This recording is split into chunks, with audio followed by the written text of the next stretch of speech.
Здравейте, трейдери!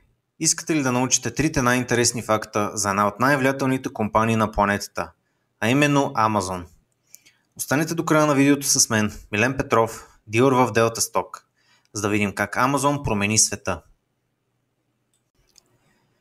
Amazon започва през 1994 година, когато Джеф Безос напуска Уол Стрит, за да създаде онлайн книжарница от гаража си в Сиатъл.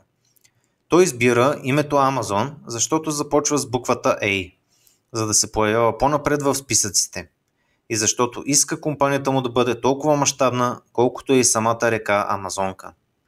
Първо се продават книги, после DVD-та, след това електроника, а днес всичко от четки за зъби до квантови компютри.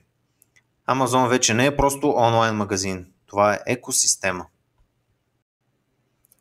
Много хора смятат, че Amazon печели основно от това, че продава неща онлайн. Но истината е, че най-големият източник на печалба е Amazon Web Services. Облачна платформа, която захранва огромна част от интернет.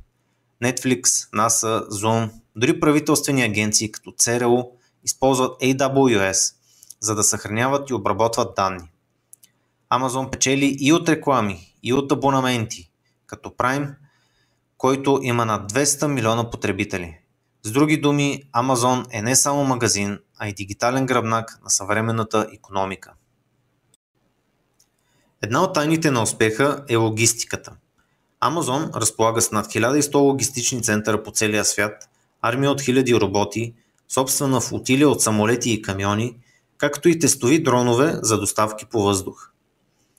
Когато направиш поръчка, алгоритъмът изчислява най-близкия склад, робот намира продукта, опакова го и той тръгва към теб, понякога още същия ден. Amazon не просто доставя, тя контролира всяка секунда от пътя на продукта до дома ти.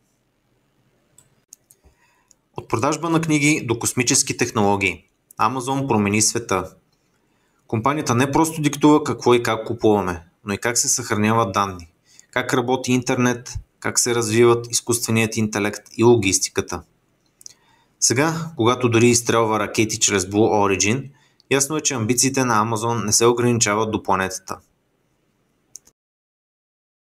Ако искаш още такива истории от света на технологиите, харесай видеото, абонирай се за канала и напиши в коментарите коя компания искаш да разгледаме следващия път.